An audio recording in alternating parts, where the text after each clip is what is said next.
we go. So we wanted to start this whole, well, so first of all, let me introduce myself. I'm relatively new. I haven't ever spoken. I usually kind of sneak in, sit next to Chris the whole time, and really don't say much of anything, too much of anyone. But my name is Charles Zahl. I am relatively new. I've done a little bit of brewing many years ago with some friends, more as kind of for fun than really for learning and kind of embracing the hobby. But now I've kind of, knowing Chris has gotten me far more interested in it, and so I've become more involved in this. And so this was something that Chris and I did over the last year. Thank you, COVID. One very small silver lining to that dark cloud. And so we wanted to start off with basically kind of an introduction without going too much into the chemistry and everything else, but make sure that everyone's kind of all on the same level with distilling. And basically at the very basic level, distilling is using different temperatures to separate liquids or solids from a base liquid, as it is. Oh, and the other thing we also wanted to be very clear, unlike home brewing, home distilling is illegal. So just keep that in mind, and I'm not going to go anywhere beyond that at this point in time. So basically, but with you using distilling is as we are all learning today, you can take alcohol or water out of alcohol, concentrating that alcohol, or taking the alcohol out of water to be able to concentrate it a little bit more. You can take solids out, or you could bring water out. So it's just basically a way of separating solids or liquids from each other using temperature control. And that's you. So one other thing, Charles and I are not experts on distilling. All we did was a couple of experiments, and then we put together a bunch of slides. So a lot of this information we found on the internet, but it's actually really cool information. So the history of distilling, it goes back about 3,000 years. The Greeks, the Egyptians, around the Mediterranean, they discovered that they can separate liquids from each other, but also separate minerals from liquids. So the ancient Greeks, the Greek sailors found that they could distill the Mediterranean water and get fresh water out of it. So they're just boiling out the water and condensing it and collecting it and leaving all the minerals behind, and then they had fresh water while they were out sailing.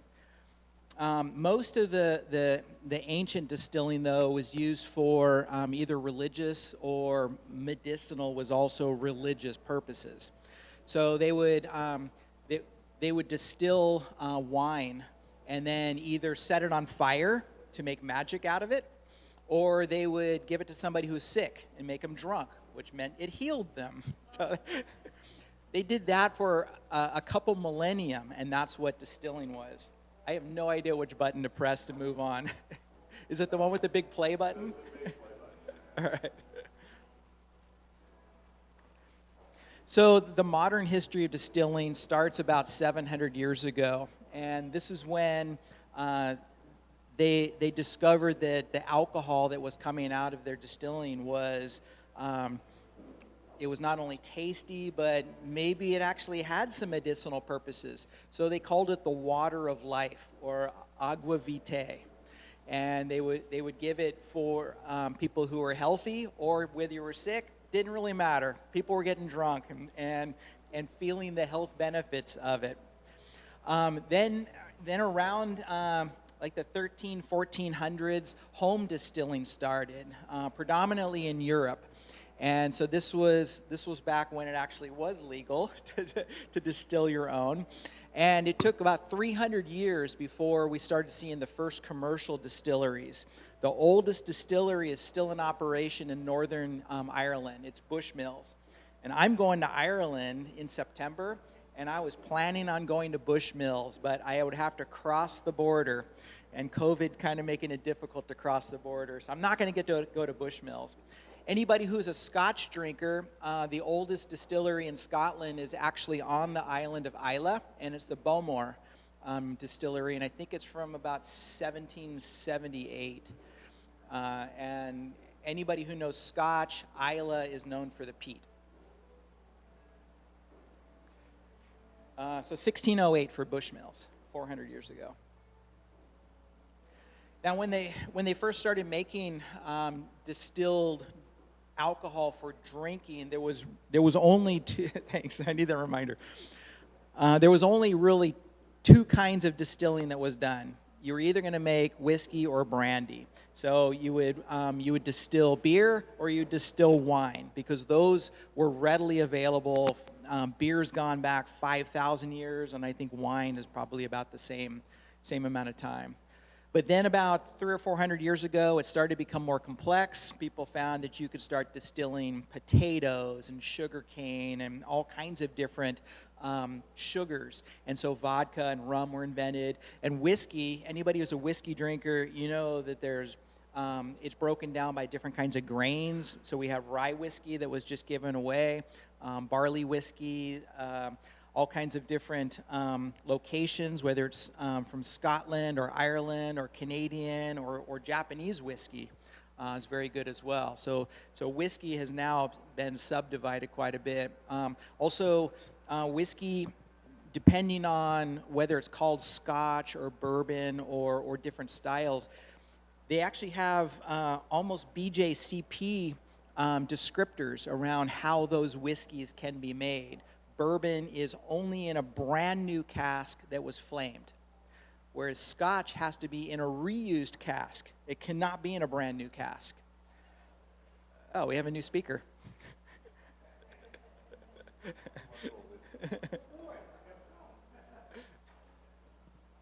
All right, hand over. So the basic elements of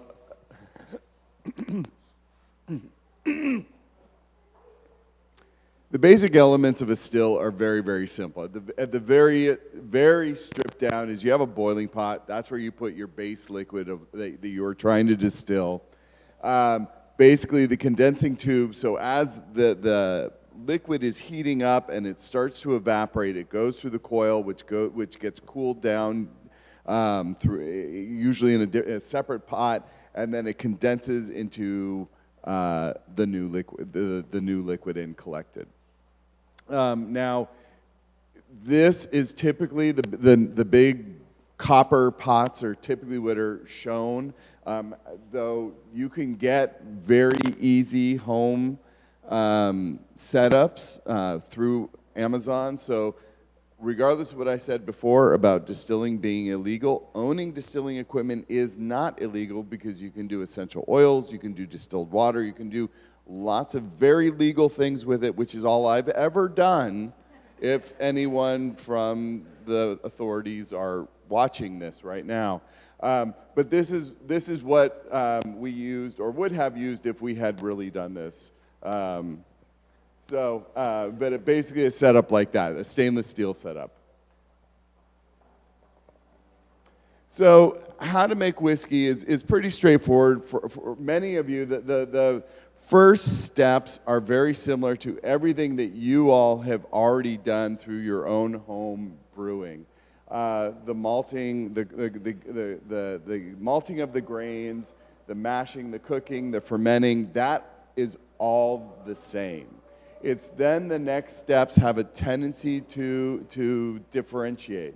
So there's the distilling, there is the maturing. Now in beer, there can be some maturing on oak or that sort of thing, but it's not always done. It's not the typical way. Whereas with distilling, unless you're doing white liquor, you're almost always maturing it in an oak cask, which mellows it out and gives it imparts some additional flavor.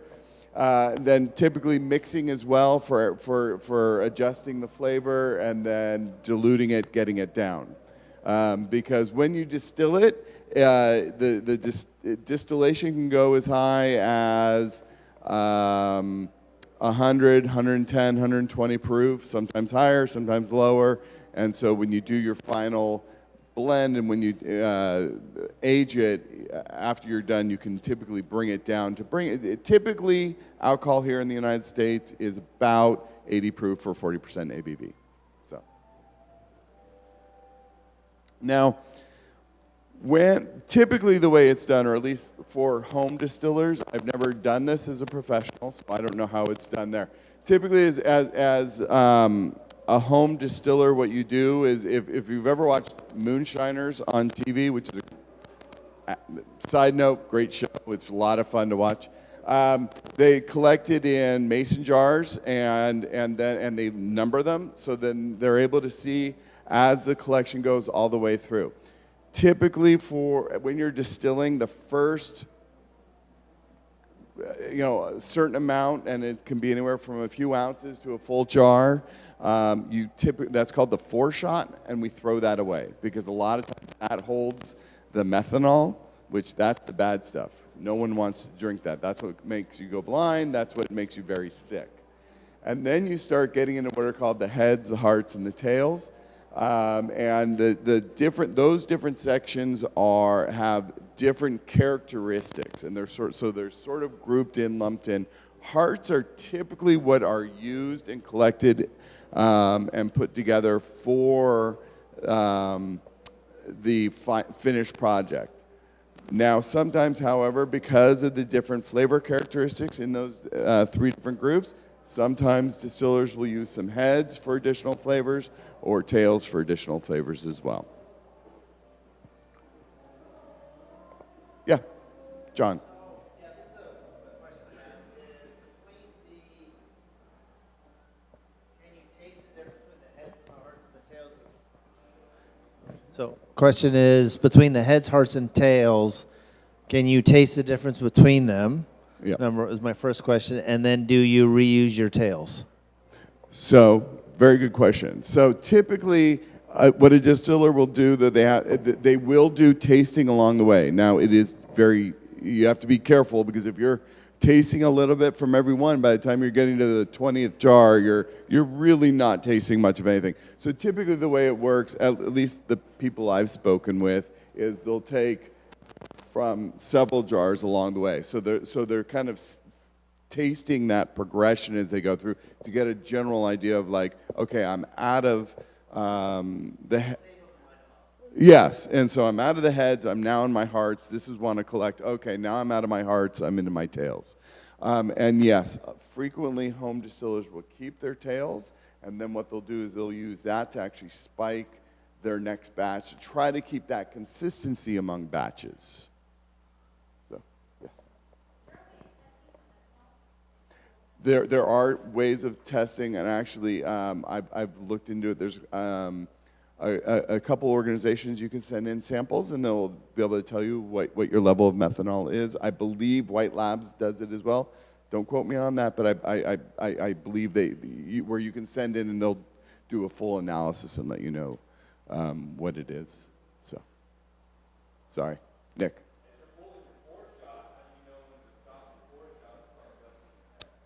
So it's typically, depending on where you're starting on your alcohol level, you're usually able to calculate how many ounces you need to throw away. And then the rule of thumb that I've been told is you multiply that by 50%. So if it's 4 ounces, you want to throw away the first 6 ounces. So it's usually not a lot, but it's enough that you just want to make sure you don't want to get any of that in there. So. And it's really not worth 2 ounces to give yourself that extra little margin to make sure you get rid of that. So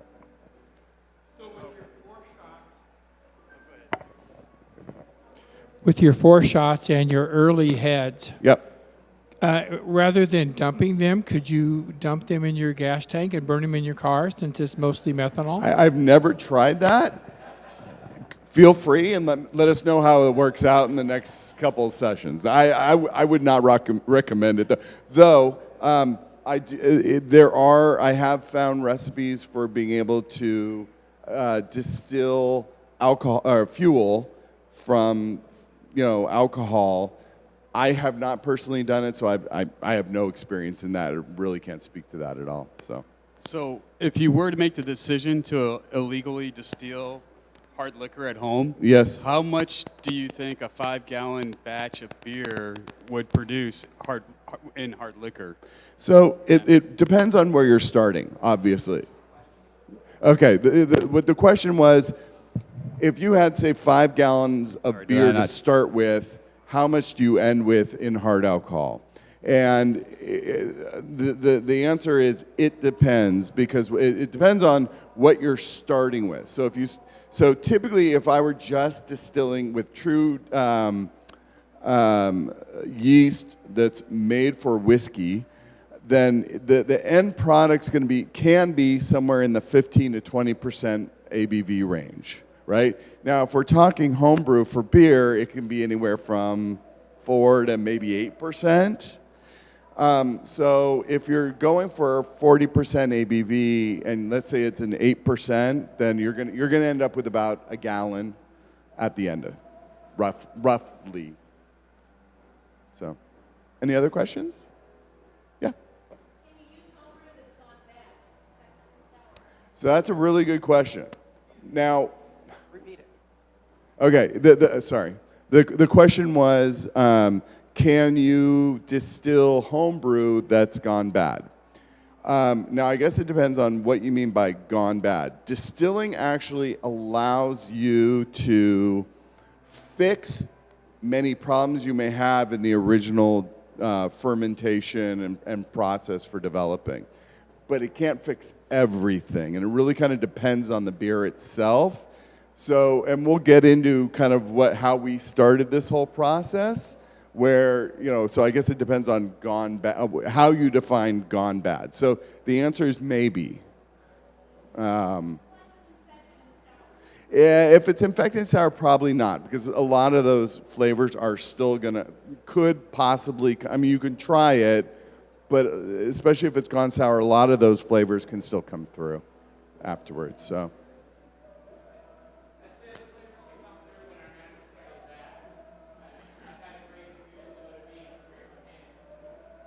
Yeah, so the question, or I guess the comment was, I guess it depends, right? It's depending on the flavors that you have and what they come through. So one thing that I have been told is, especially when you're distilling, you don't want to start something that's very hop heavy, because what ends up happening is you get a lot of the bitter. So unless you really like the bitter. Now, I've not done hop heavy, so I don't know that personally. That's what I've been told. But it does depend on what those flavors are that you're trying to get and what will come through.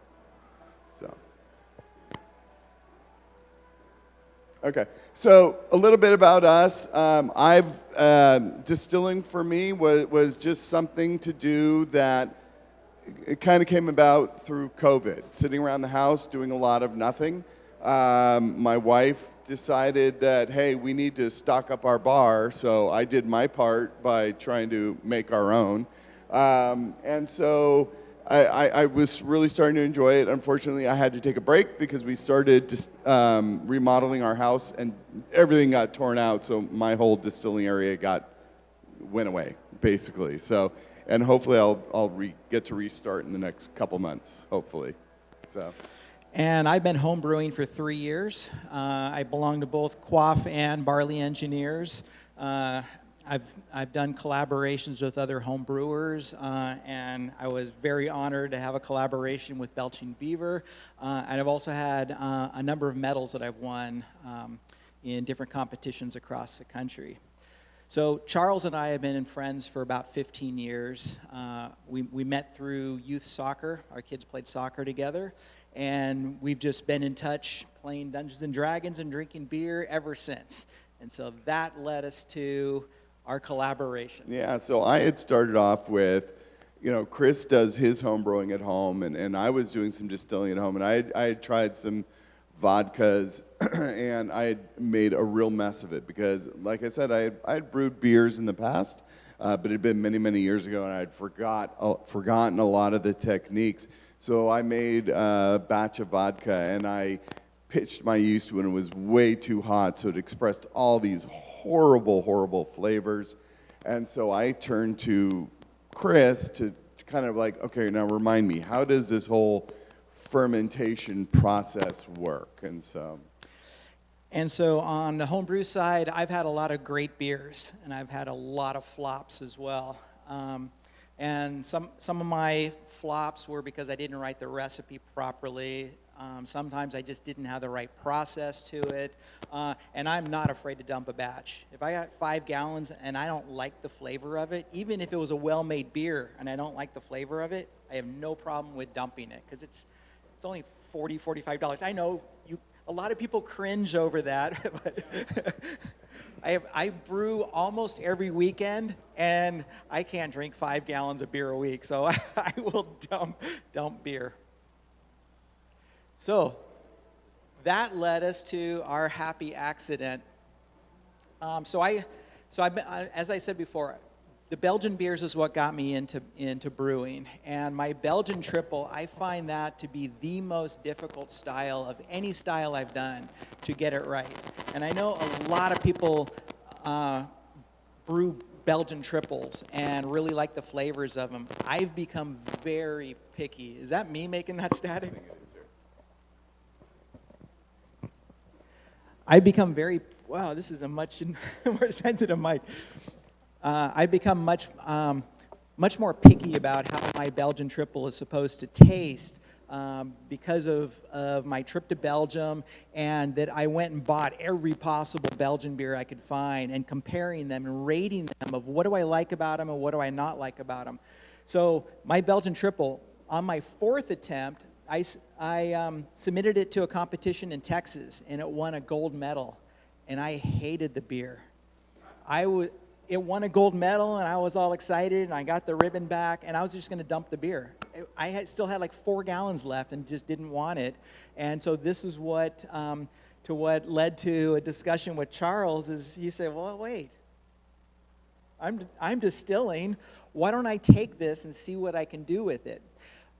By the way, I'm now on my 8th version of this triple, and I'm now very happy with it. So it's taken a while. So this was about a year and a half ago. This is the double. So Charles said, wait, I can distill this. So this is my my triple. What makes this one very difficult? Yes?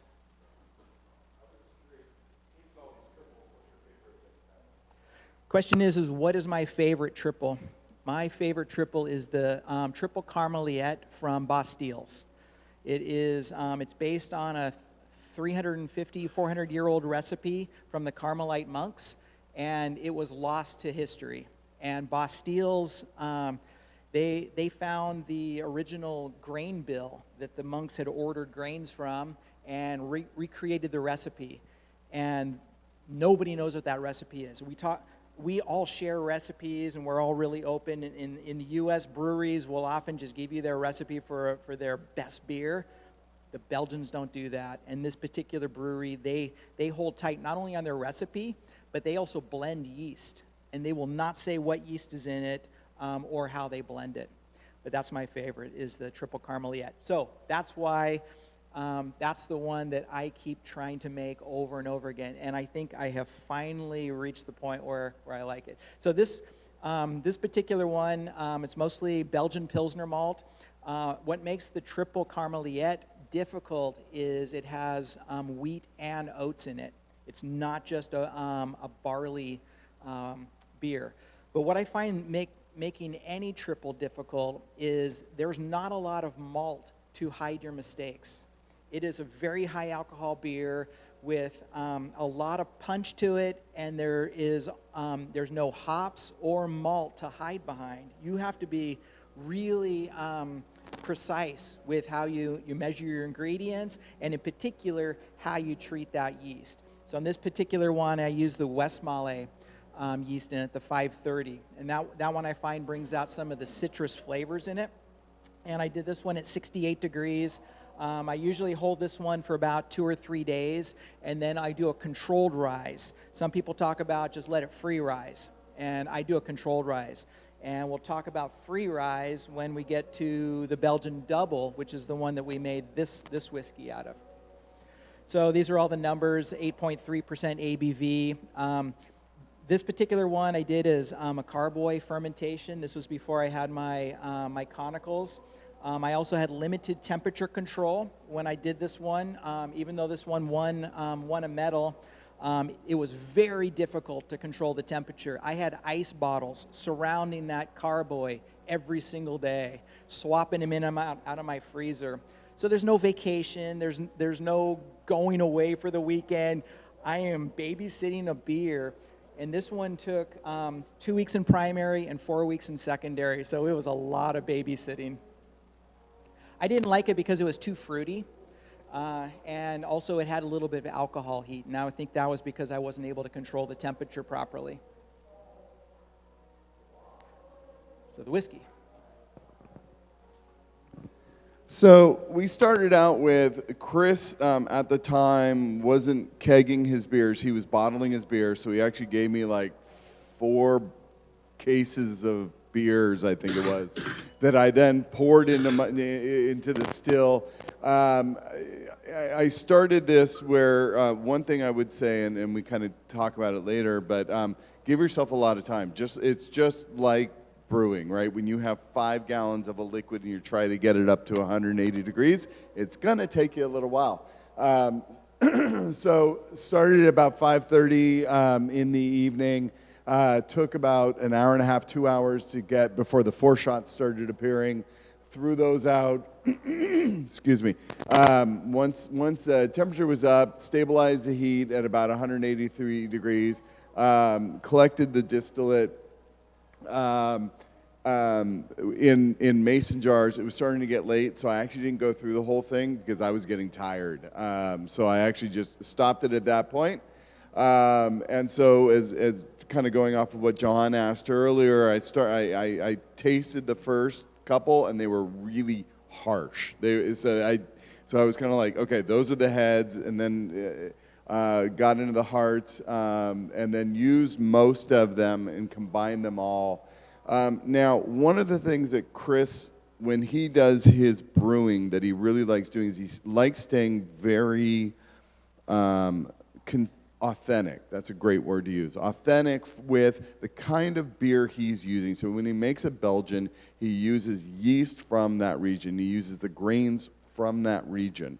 So when I was doing this, I was in that spirit, trying to kind of stay in alignment and keep that authenticity with it. So what I had gotten was French oak with a light char, and I had gotten spirals. So I used a bunch of that, put it in with the blend that I had created, and just literally put it in my pantry, in the back corner of my pantry, for 2 months, and didn't even look at it at that point.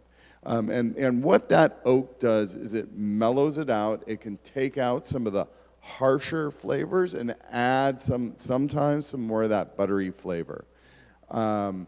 Frequently with whiskeys, that's the biggest difference among lots of different whiskeys, is just how long have they been on the oak, what kind of oak it is, whether it's new oak or used oak, what has it been used with, is it other whiskeys, is it a brandy, is it a wine, and that's the only difference for a lot of big commercial whiskeys these days. So, and that's how we had. I gave actually almost the entire production to Chris.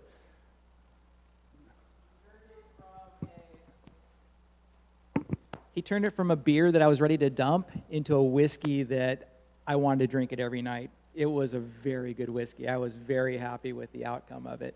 So it totally sold me on this concept of taking a home brew and turning it into a whiskey.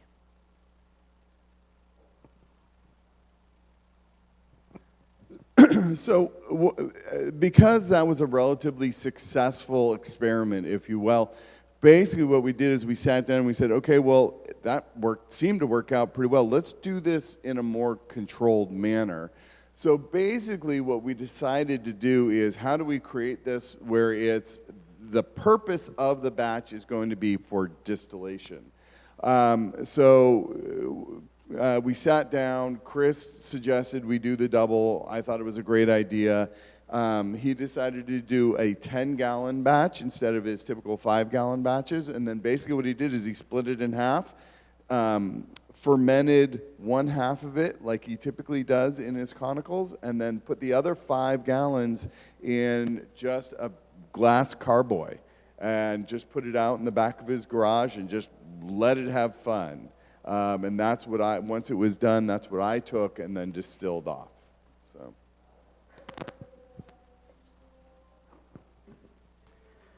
So the mashing and boil was identical, 10 gallons. But when it came to then splitting it into 2 5-gallon batches, I did make some differences. When we're trying to make whiskey, you want to maximize the alcohol. The flavor of the beer becomes less important at that point. So this was my recipe. Like I was saying earlier, Pilsner is the backbone. The biscuit and the Special B are most of those dark flavors, and a little bit of chocolate, a little bit of Munich to kind of shore that up. I put in a little bit of flaked barley for some mouthfeel and some head retention. But for the 5-gallon whiskey batch, in the carboy, I also added in a pound of dextrose, just some more food for the yeast. It's to boost up the alcohol content. Then for fermentation, in a conical, I have a glycol chiller, so I can control the temperature that I pitch at. I can control any rise in temperature or drop in temperature that I want. But I put this into a carboy. So I got it to pitching temperature at 68, put the yeast in the carboy, and I just let it go. Well, it went. And Belgian yeast, any of you who have ever done a free rise on a Belgian yeast know the explosiveness that can come out of that. It was gushing at one point. It had so much activity. Some of the number differences in the beer batch. In the beer batch, I started at 1070 and ended at 1011.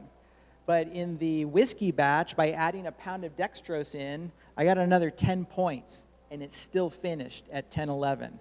That's all alcohol. There was nothing residual left from the dextrose in that. And so the alcohol level in the whiskey batch was actually quite a bit higher than was in the beer batch. This did not taste like a good beer, though. I'm talking about a beer that was flawed. This was flawed because it was just too much alcohol and there was nothing to cover it up. It wasn't balanced at all. So this was done in a carboy fermentation. I did just a 2-week primary fermentation just to let it make all the alcohol. But normally, I let my Belgians sit for at least 4 weeks, in many cases up to 8 to 12 weeks, to let those flavors blend, especially the higher alcohol Belgians. Any of you who have done a Belgian and let it sit in the keg for a long time, it will get smoother and smoother the longer that you let it sit. This one, no sit. It went straight from primary fermentation right over to Charles. I did no temp control other than the initial pitch temperature, and I did not carbonate it, which actually that was actually an issue on our on the Belgian triple. It was bottle conditioned beer, and every time we popped a bottle and poured it in, it was gushing. so this was not a carbonated beer, but it did have a blowout from the carboy. And like I said, the whiskey batch tasted rough versus the regular batch tasted great.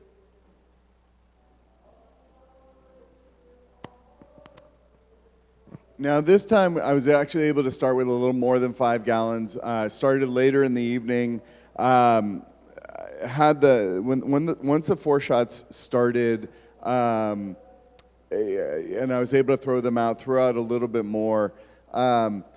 I went through the whole process of getting it up to temperature, starting to collect the distillate. Unfortunately, our daughter, who just graduated college, was home at the time, and she had a small crisis, so I actually needed to stop the process so I could go finish and help her, and then basically threw everything back in the pot and restarted the process 2 days later, after she had gone back off to college. So it was a little bit of an interesting thing, but in some ways it's no. I mean, you can distill alcohol as many times as you want. You're just getting it more and more pure. So just as a side note, vodka by definition is a tasteless alcohol. So anyone who says our vodka tastes better than everyone else is lying and is actually against the regulations, because vodka by itself is supposed to be tasteless. Anyway, same idea. Collected the distillate in the mason jars. This time the first 4 jars were really harsh. I used the remaining 9. Used the same French oak spirals, and actually I put 6 months. It's actually I recalculated. It's actually 7. It was on for 7 months, about 7.5 months. So it was on a little bit longer. The French oak this time.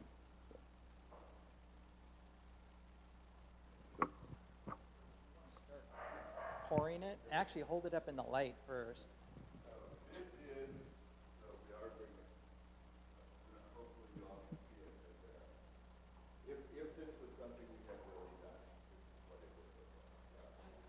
That is what we really did. Okay, so he's going to pour samples for everybody. So we're going to tell you about what lessons did we learn out of doing this. So I learned lessons as a home brewer, and Charles learned lessons as a home distiller. And this is all around distilling homebrew. This is not the traditional, like just do a mash and then ferment it in the mash and then distill it from the mash, which is the typical way that distilling is done. So this is what I learned as a home brewer. The main thing was hearing the results that Charles had out of the heads, hearts, and tails. I gave him too many tails and too many heads, not enough hearts, and that was the ethanol versus the fusel alcohol. I gave him a lot of fusel alcohols, and that ends up shortening how much available good ethanol he can get out of it. But some of the things that I learned, make as, I keep hitting the wrong button, sorry.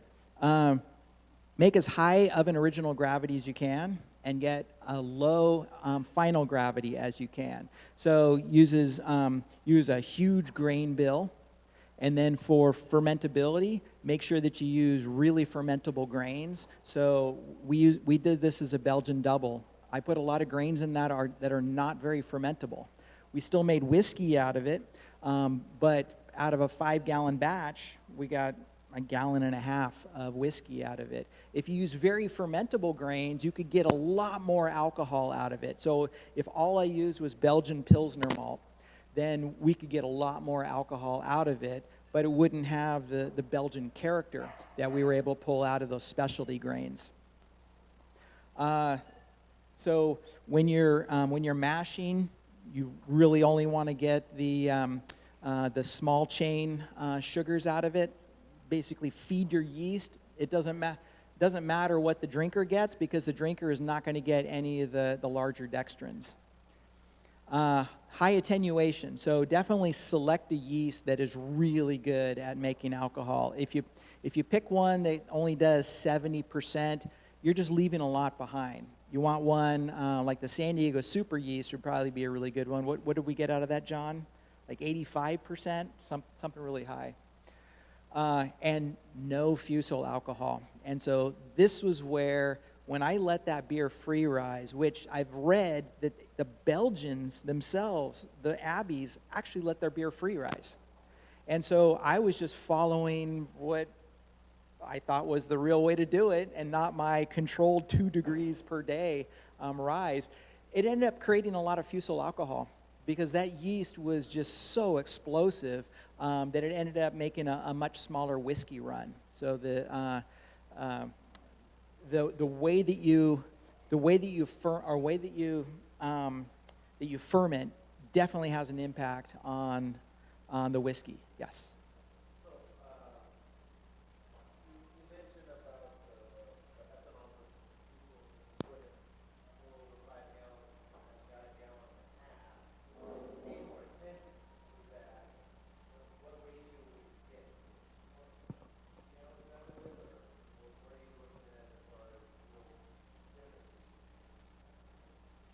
I'm not sure we know. Because we're not experts on this. We just know what we're able to get out of this. Yes? Question is how do you know when you have fusels? Usually it's a rougher flavor to it, and that batch actually was very rough compared to the one that I did temperature control on. A headache is another good way to tell if you have fusel alcohol in there.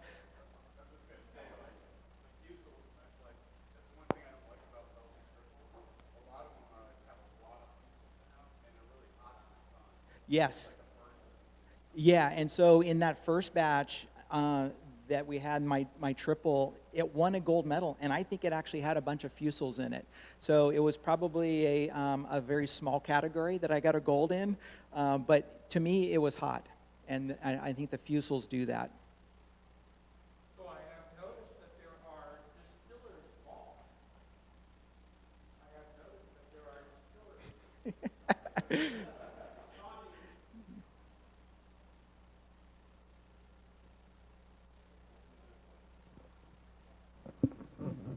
I have noticed that there are, quote, distillers' malts. And I've often wondered about those. I think they have a high enzymatic ability to convert like corn or rice or whatever. Have you guys tried that yet? That's probably something you might want to try in the future, to use a distiller's malt and maybe, I don't know, maybe a wine yeast that will like really strip the sugar out of it. So there's so much creativity in this, it's unbelievable. Yeah, so I've actually started doing some research on some of those distiller malts. Northern Brewers carries quite a few of them, and I want to try them to see exactly what the flavor differences are and what the alcohol differences are. Yeah, but those come down, I'll get you in just a sec, but that comes down to things like making very fermentable wort, that you want to have a lot of the small chain sugars in it. So if you have a malt that has a lot of beta amylase in it, that can break down a lot of sugar for you. And then you also just want to be able to get a lot of sugars out of it. So the malt has to be done more for attenuation and less for flavor. Yes? So again with the fusels, I mean, fusels are fairly obvious in beer because they're super hot. But so are you tasting it like before you distill it? Because once you distill it, I feel like you can't really tell once it's hot once it's distilled. So in distilling, and you can correct me if I'm wrong, the fusels come out in the tails. The fusels and the esters are actually very closely related, and those will start to come out more in the tails. So as you're going through the hearts and getting the really clean flavor out of it, you will then start to taste a flavor change. And I haven't tasted it. You certainly have. And that's why you try to hit the hearts, and then you can use the heads and the tails for that, adding additional flavors as you want them or need them, or whatever you're trying to achieve for your flavor profile. So we haven't done a lot of that experimentation, though hopefully in the future we will. So. Okay, so I distilled an Ocam and got 95% alcohol, and it was awful. So I'm thinking how can you tell between the hearts and the heads as you're tasting it? But I guess it's not quite that concentrated again. Yeah, I did not get it as high as 95%. Okay. Well, that's as so high that as, was great. as high as is scientifically Good possible on to get you. it. I got it up to, the highest I got was about 120 proof, which Okay. is about 60% alcohol. As a side note, typically distillers, so everyone's probably heard of 151, like Bacardi 151. The reason why that was originally created was actually during Prohibition. So when people were making alcohol illegally, which I do not support at all, But when people were making it, obviously the more you distilled it, the more alcohol you had. It was easier to smuggle and get it to where you needed to, and then they dilute it down to Right. the areas That's they kind of what wanted. I thought you guys were doing. I didn't realize that when you're distilling it, it's less concentrated than that. Yeah. So and then when you're in with the hearts, right, you get that curve on alcohol level. Okay. So you may. So I blended like some jars that were, 80, 90 proof with jars that were 120 proof, and then I diluted them down. Okay, so that's totally different because what we did was like fractional distillation with these little beads, and so like literally it just came out like super Okay. Also, Charles, you only did a single distillation, right? So there are a lot of distilleries that will do a double. Like Scotch will, they'll distill once, and then they'll get their blend, and then they'll put that back into the still and distill it again and get an even cleaner flavor out of it. Bushmills that I put up, they pride themselves on, we're better than Scotland because we triple distill. Well, I was actually reading there are some distilleries that will do like 30 distillations on the same liquid to purify it more and more and more. So back on your previous chart where you showed the foreshots and then the heads and then the hearts and then the tails and then the dunder, which I think is what's left over after you're all done. Basically, you've stripped everything out of it.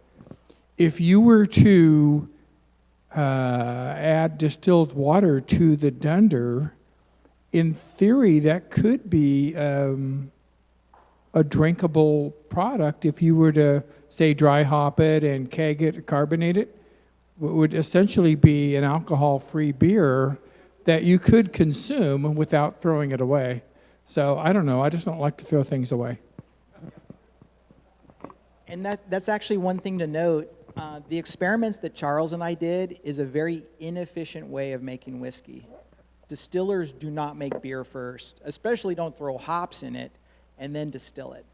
But we were intentionally trying to take beer and turn it into whiskey and see what would happen.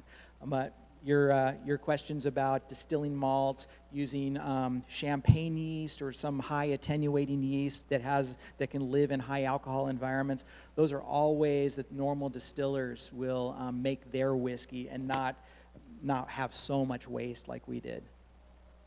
Yes, Chris.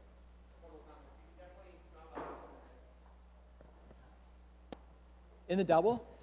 Yeah, in this whiskey, you can definitely smell the hops in it. Oh, in Or, the whiskey you can. I'm definitely able to smell that there were hops in this. Can you tell which hops? I was going to ask, because I also got hops in this, I was going to ask if you actually changed the recipe at all from your homebrew to include less hops, or if you just kept the hops No, in the 10-gallon batch, the hops were the same between the beer and the whiskey. Which hops, can you tell which hops you're detecting? It's kind of visual. I mean, it's the smell of distilled hops. Cool, okay. So I've distilled things with hops, and like. So that was actually something that I didn't know how that translated. Hop bittering, so Charles has done some research and found that the bitter in beer gets amplified in whiskey. So that is something that we didn't know. And flavor and aroma, I had no idea. And so that was a noble hop. I think I put Hallertau in I'd it. say it's more of like an herbal hop aroma. Yes. You don't necessarily get the bitterness, but I can definitely smell that and slightly taste it.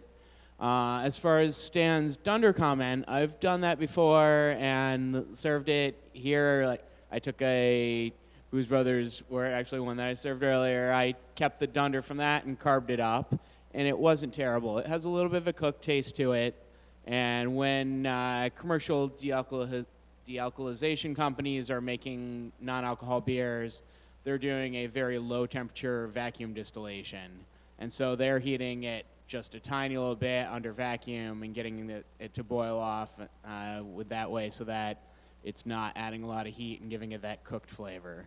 So it does have kind of a like cooked vegetable flavor, but it wasn't that offensive. People still drank it and enjoyed it, and it's something that you could make use of, or you could add stuff to or dry hop, and it might be something that you could drink. And then to comment on the fusels and tails, the main thing is when you're distilling, taste, at least smell everything and taste everything. What you'll notice as you get into the tails, it starts to get more and more cardboardy smelling. And as you get about a third to a half the way into the tails, you'll start to see an oil slick on the top. And that's kind of an obvious sign you're very into the tails, and you might even get some floaties towards the end.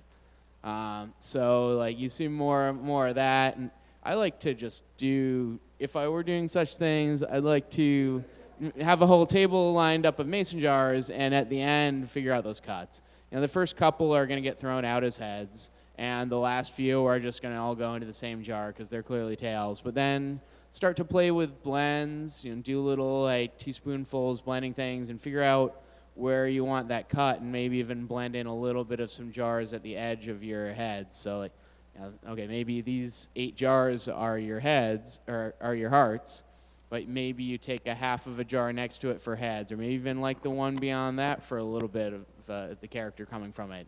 Same on the tails end. Yeah, that whole blending process, I mean, I'm still very new at it, and it is obviously an art. So, I mean, I think you can do this for decades and still be kind of learning and understanding and everything else. So I think those are really good And one more comment is that I'd highly recommend having an eyedropper of water there, and take a teaspoon of your distillate and put a couple of drops of water so it's watered down to more of a cutting level, and that will help open it up and give you a more representative taste and possibly bring out some of the off flavors that you're trying to detect. Thanks, Chris. So the first time that I was able to taste this whiskey was last night. And I brewed this back in November. Yeah, so it's been a long time since I brewed that beer and then got to taste the whiskey out of it.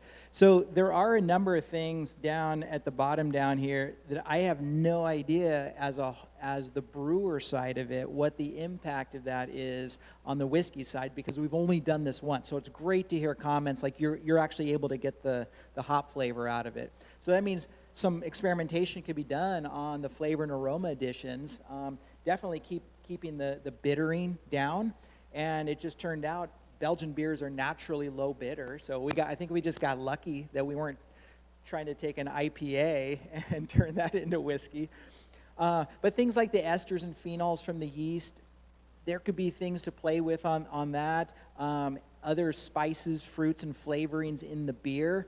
How many of those get translated forward versus just adding them into the cask itself or into the aging process. So there's a lot of things that we can learn in here. One thing that is known though is the grains do impart their flavor, and of course the peat smoked Scotch from Islay is a great example of where their smoked barley translates straight into their whiskey.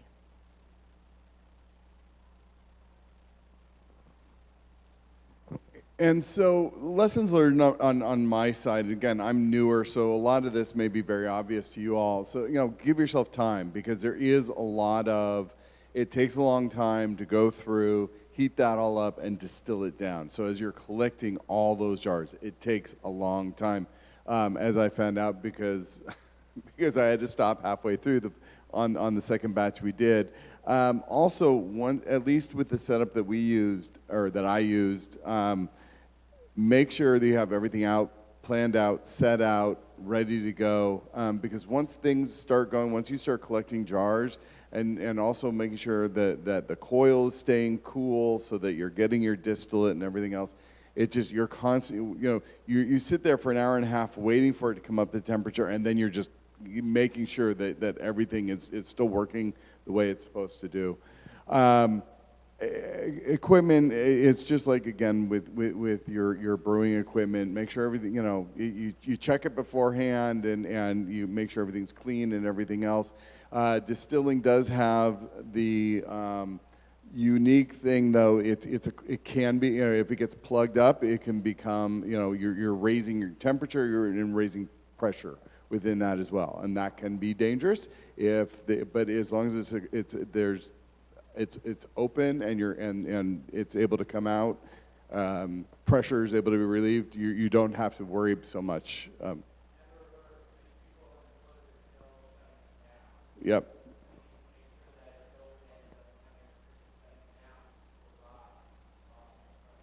Yep.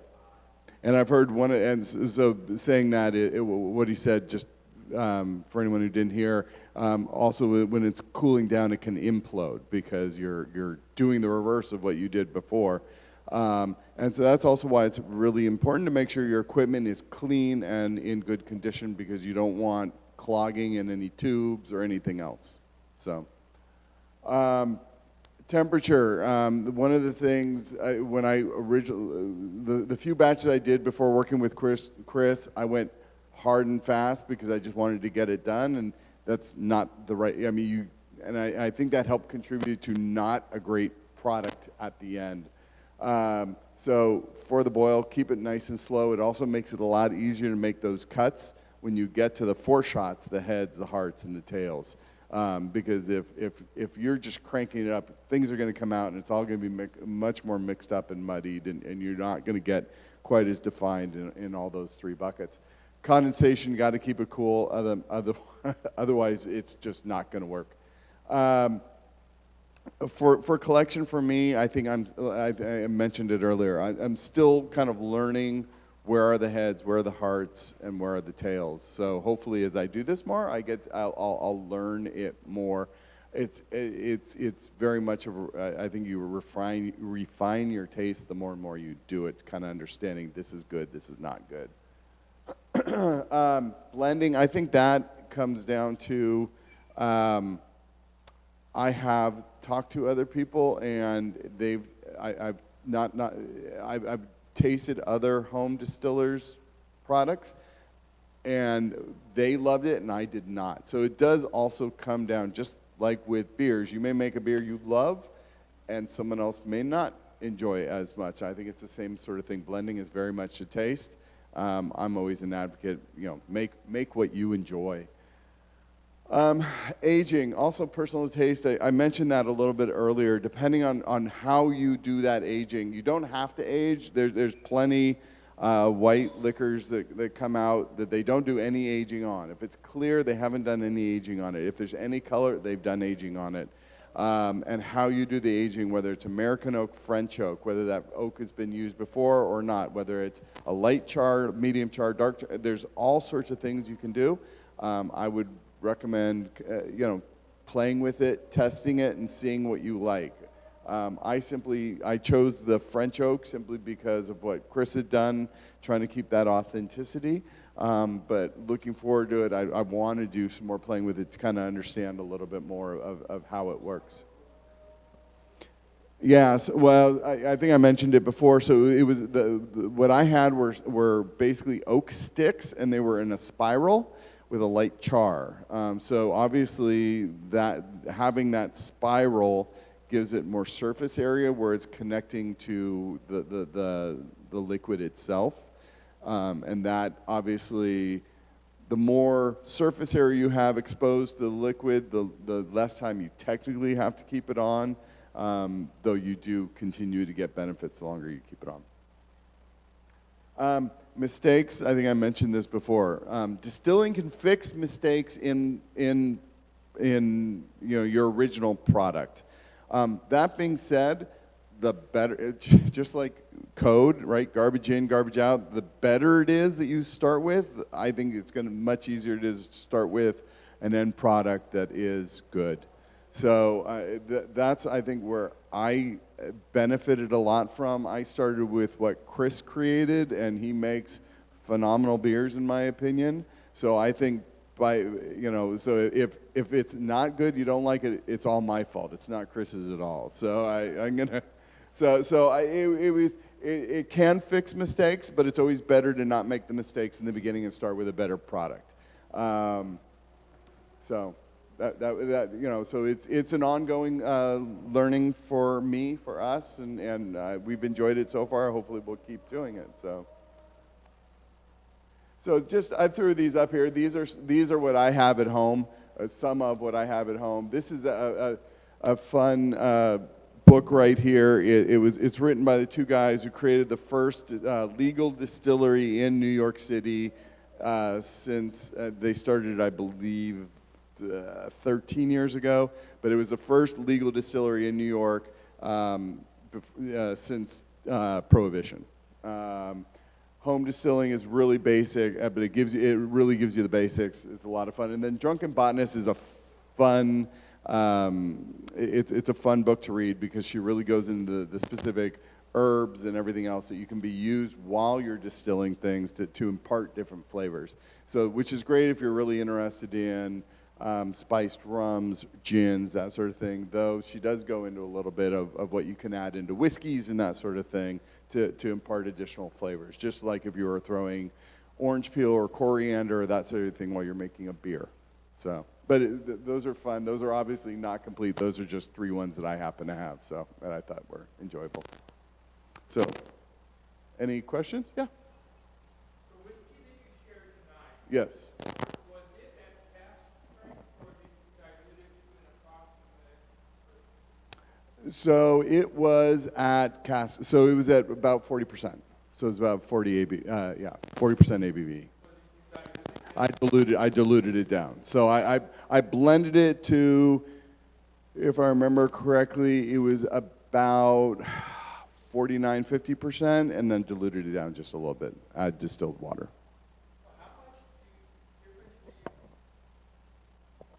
When you are diluting a distillate down to a certain proof, let's say down to 40 proof, 40 proof means that 60% of No, it it is was actually 80 water. proof, so 40%. Yeah. Yeah.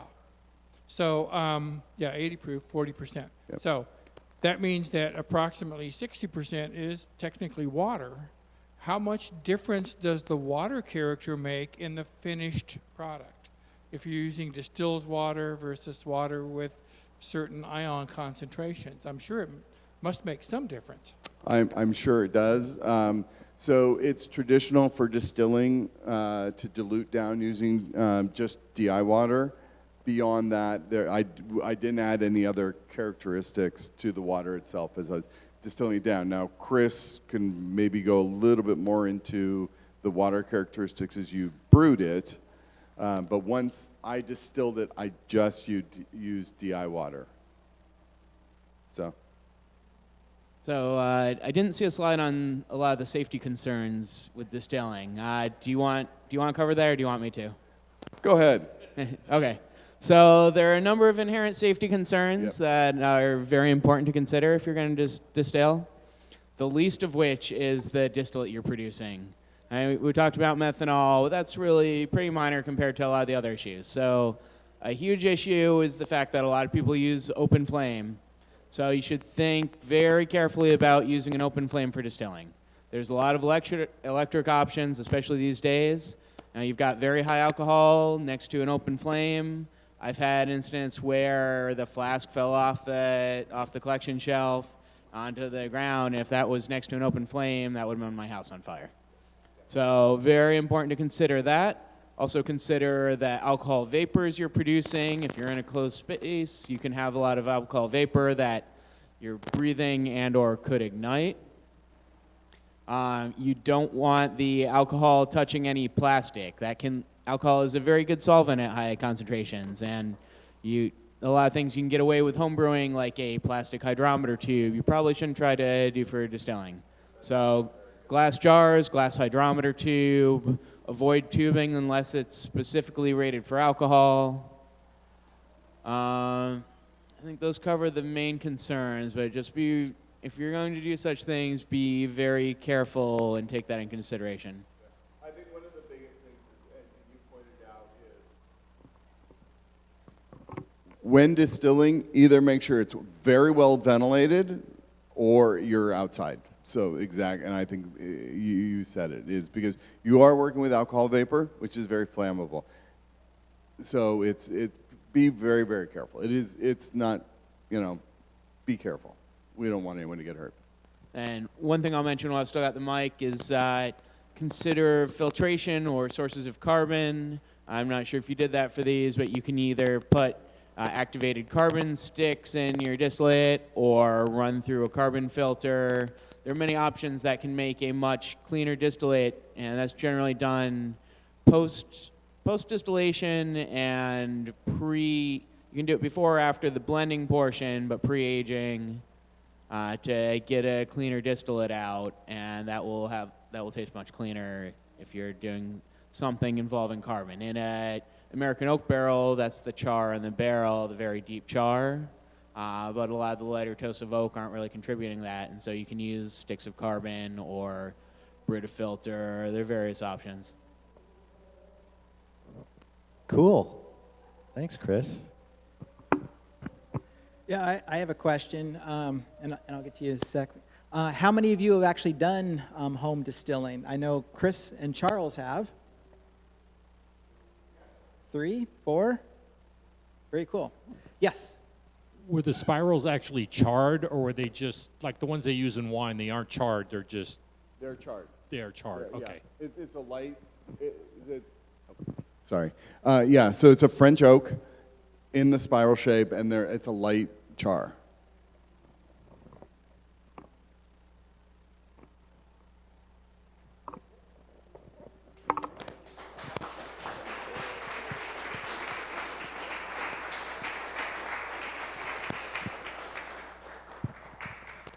So yes, we just had a round of applause.